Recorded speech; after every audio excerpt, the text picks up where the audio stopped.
Hi, my name is Carlos. I'm new to this YouTube thing. My channel is called The Streamroller. I will talk. I'm from Guatemala. I'm a Guatemalan American. I'm a big movie fan, streaming fan. I love Disney Plus and Marvel, the MCU and DC Universe, and other stuff like wrestling and other cool stuff. I would like, before I begin with this, my first YouTube video ever, I would like to thank my cousin Daniel for helping me making my first video on YouTube, for helping me make my YouTube channel called the Streamroller. And I will talk about again, like I said, the DCU, the MCU, Disney Plus, and everything comic, and everything movie news. Now, I would like to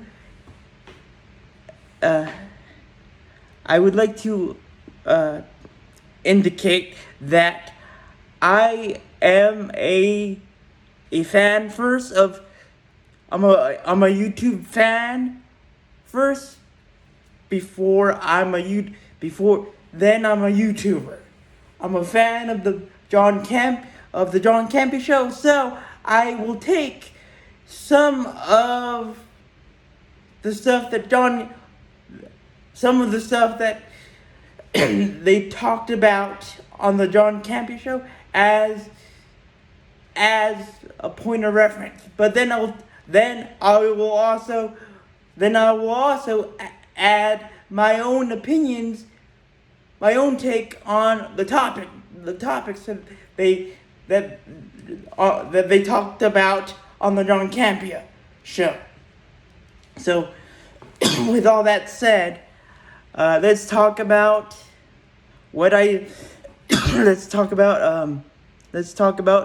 She-Hulk, episode 2. Here's what I thought. It was good. It was a great episode 2. I loved it. I loved it, and like they said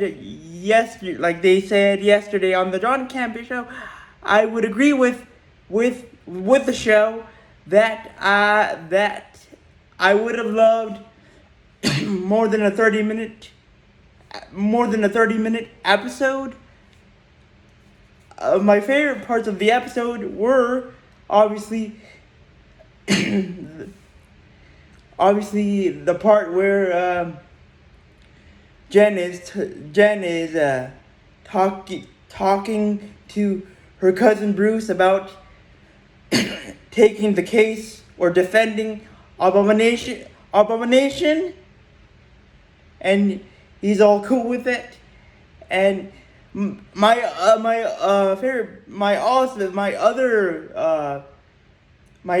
second favorite part of that same conversation was that Hulk revealed, or Bruce revealed, that Abomination wrote him in his human form, had become a poet, and wrote him a sweet poem, and a sweet sorry for trying to murder you and trying to make you green mashed potatoes. And I also liked the end of that conversation when it was revealed that Hawk was in outer space, and he was calling Jen from outer space. And you can correct me if I'm wrong with this by going to the John Campy show for further details, because I'm not I'm not that good with the Hulk space storyline according to the Marvel comics. What I mean by that is Planet Hulk and World War Hulk. But I love the the ship. Now I have my own theories about the ship. I think, like in many other shows, like I said in the John Campbell show, like they said yesterday or the days before that, before episode 2 came out, that they thought, John and Robert Meyer Burnett thought that it could be a ship from the planet Hulk is stuck in Thor 3, Thor Ragnarok. I love it. Now, I have my own theory. That Hulk could be, obviously he disappeared into space. He could be just going out into space and disappearing into who knows where in outer space to fix some of the issues or some of the destruction that he might have made in outer space, like in the planet that he got stuck in Thor Ragnarok. And I think he could be in outer space too, or be going to the planet where he got stuck in Thor Ragnarok to make a deal to make amends with Jeff Goldblum's character in Thor Ragnarok. Or I don't know. Maybe Jeff Goldblum's character made him a sweet deal. A sweet part-time deal. Where he could be saying, I'll pay you, or something like that. I'll pay you a healthy amount of money to beat up some planetary being that I can't shake myself out of my business, and I basically hire Hulk or Bruce Smart or Smart Bruce or Smart Hulk as his bodyguard. And I also liked where Jen got fired from by her boss, then got an offer by the opposition lawyer that she was trying to defeat in her case in the first episode, at the end of the first episode of She-Hulk, and he offered her a job to work in the superhuman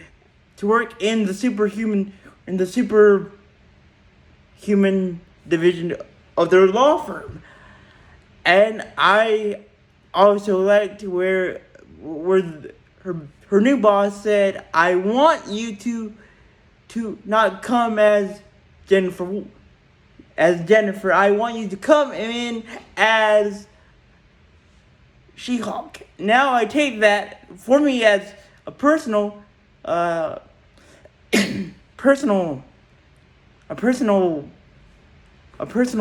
good thing for me, because I have cerebral palsy. Is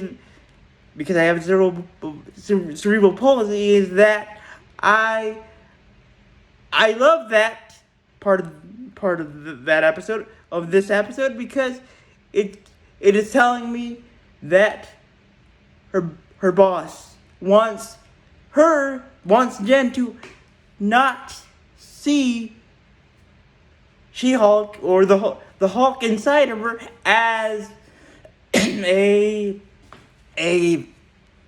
an obstacle or as a bad thing. I love that her boss said, "I want you to embrace your green machine that you have inside of you." And of course, my favorite part I laughed at very much, that I had a smile on my face, is where Jen goes to her mom and dad's her parents' house, and her dad says, "Well, Jen, we didn't the only people that know that you got fired from your job are us. We know the only people that know that you got fired is us," meaning your family. And then and then her dad says, "Don't worry about it. We're the only ones that know that you got fired, and that you got fired because you turned into She-Hulk." And then her cousin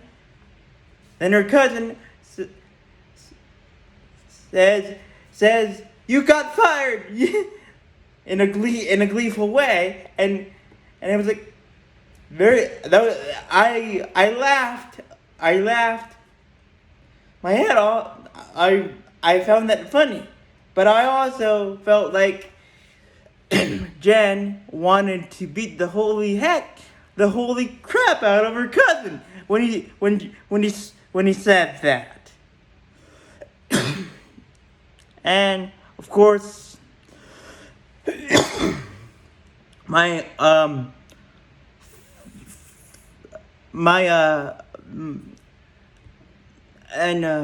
other favorite part, going back to the conversation that she had with Bruce, is that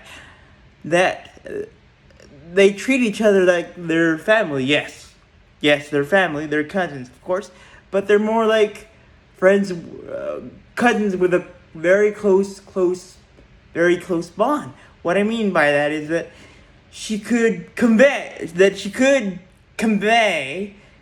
to Bruce that some days she might be having struggle with handling to be the green person that she has inside, which is She-Hulk. And I love that part. And I love that part of the episode. The conversation between cousins was very, very well done by Marvel. And that's what I liked about the episode. Now, what are my theories about episode 3? I believe that Abomination is obviously going to get out of the prison, of the high security prison that he got himself in. And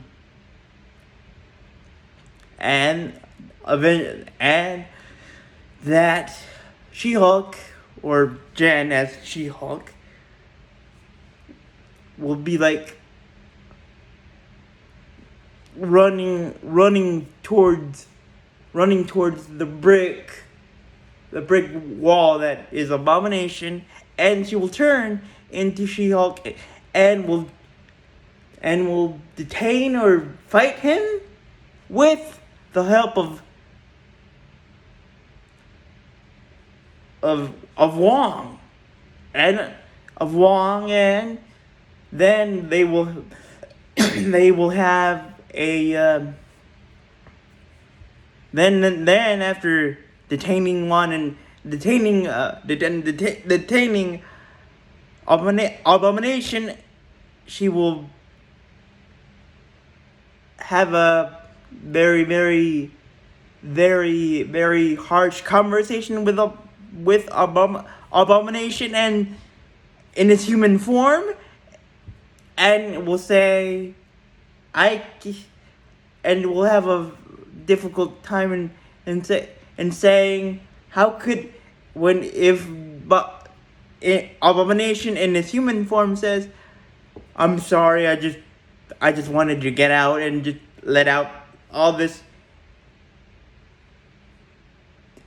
and anger out of me, and I wanted to get out and just let it out on a few innocent people, and then Jen will have a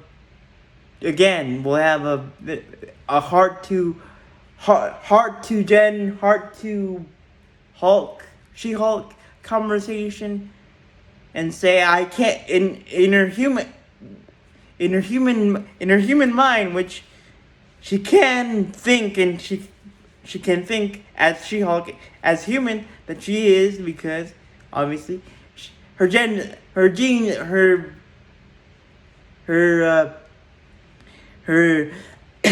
her genes are not, are, I think, superior, or at a small percentage higher gene capacity for handling, because again, like when she turned into She-Hulk for the first time, Jen was able to not speak like Bruce when he turned into Hulk in the Avengers movie, Hulk smash. But now that we see that Bruce has turned into smart Hulk, we can see that he's not talking in that Hulk broken English that he used to speak. But what I'm trying to say is that she's able to not talk in that broken English that Bruce talked in Avengers and in all the Avengers movies before She-Hulk. And obviously Thor Ragnarok.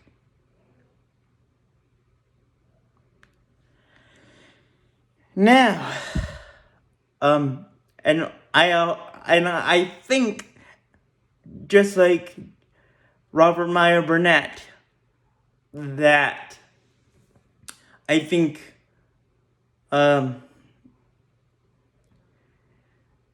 just like Robert Meyer Burnett said yesterday on the after show of the John Campea show, on the She-Hulk after show of the John Campea show, he said that he thinks that Hulk was blasted into outer space on that ship to find a son. Again,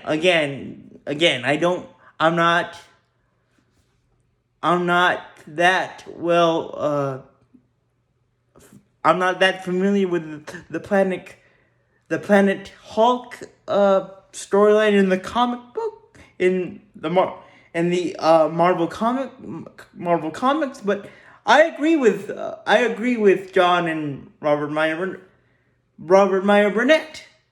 I don't dispute it. I agree with them.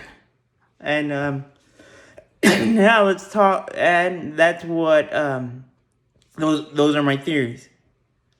That She-Hulk will obviously have to do something. Will have to reconsider.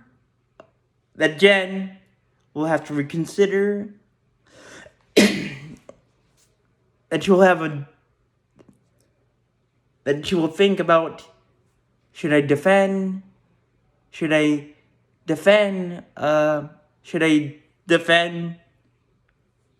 be helping or defending Abomination, even Abomination after this? And of course, let's not forget that Abomination tried to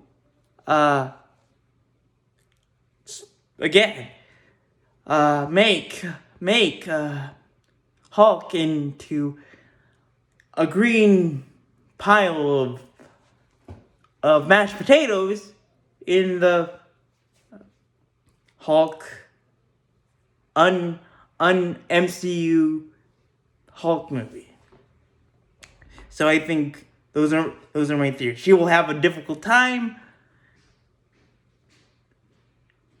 She will have a difficult. She will have a difficult time in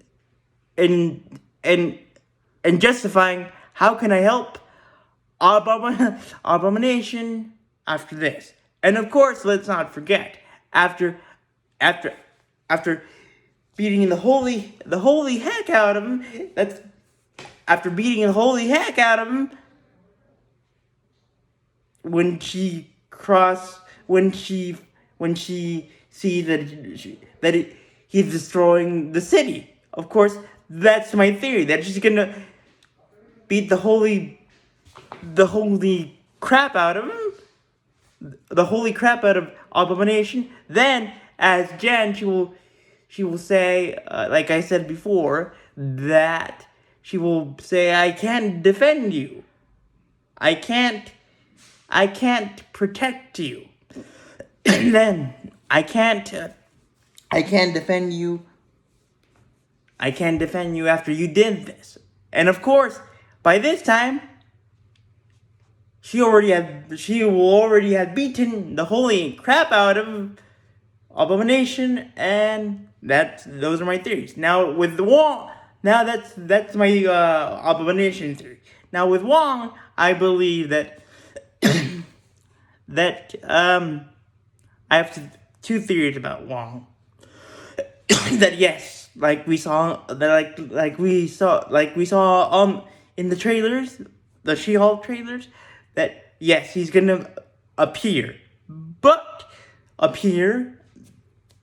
in the office, but in Jen's office or She-Hulk's office, and we'll say like in the trailer, Wong says, "Do you follow the Book of Ashanti?" And She-Hulk says, "No, I don't follow the Book of Ashanti. I follow the Book of the Law, which is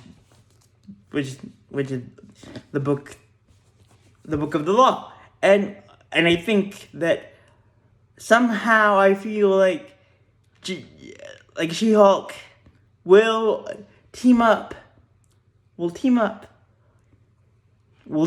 with Wong when she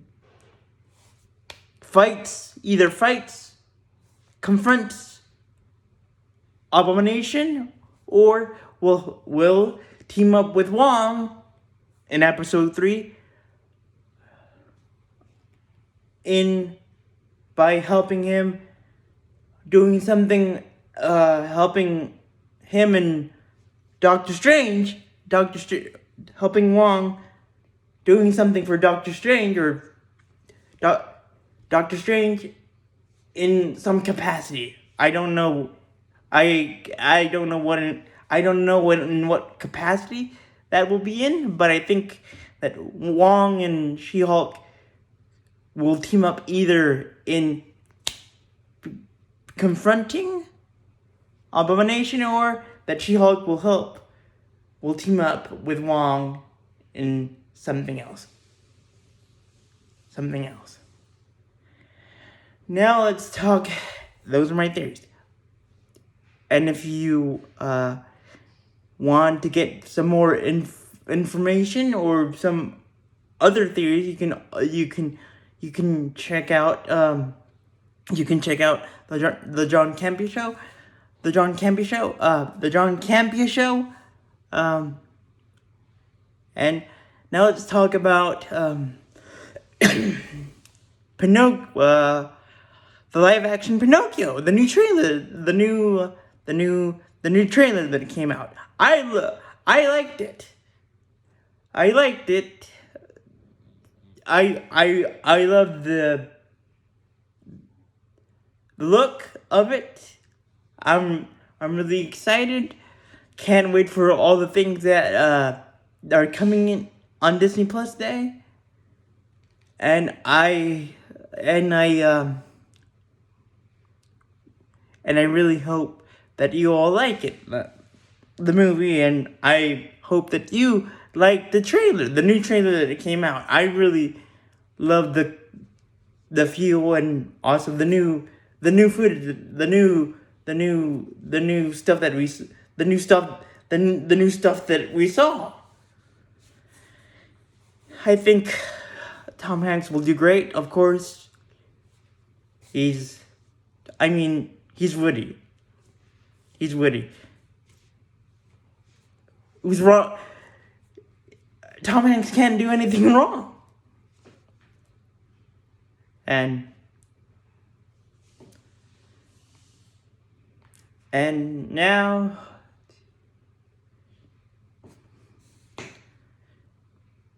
let's talk about HBO Max and Warner Brothers, the merger of Warner Brothers Discovery. Now, like in the John Campia said in the show a couple weeks ago when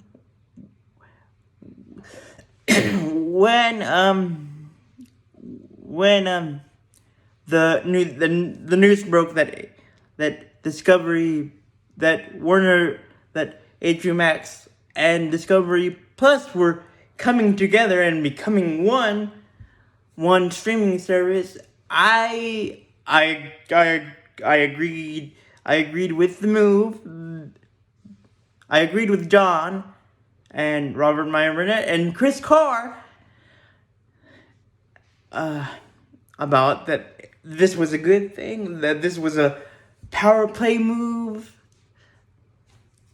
But I disagree with when John said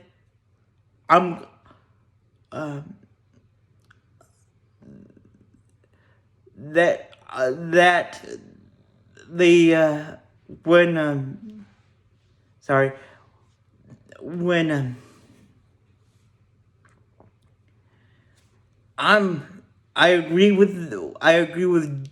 with John in saying that the Discovery Plus HBO Max merger was a good thing, and I absolutely agree with him. But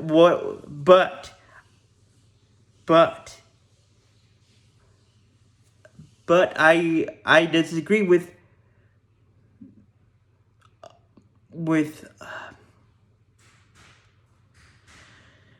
other people, or some people out there, that they should have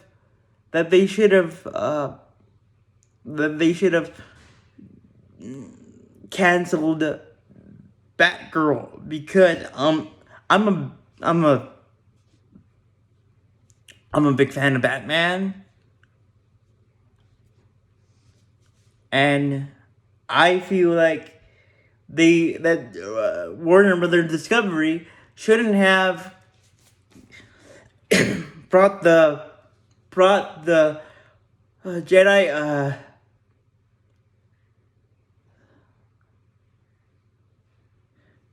the Doom Patrol, the HBO Max and Discovery Plus Doom Patrol on the head of Barbara Gordon, aka known as Batgirl.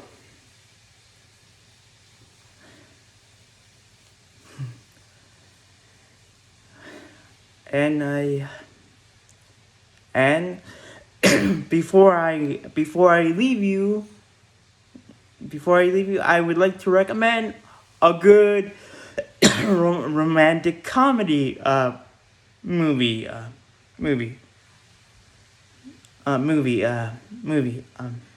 It's called Keeping the Faith. I won't give anything away, but it stars Ben Stiller and Edward Norton. And check it out. Thank you for watching my first video, and hopefully you will please please like this video if you like it, and if you want more information about if you want to hear about more theories besides mine, please go to the John Campy Show on YouTube, and you will get some more information from there. Thank you for watching.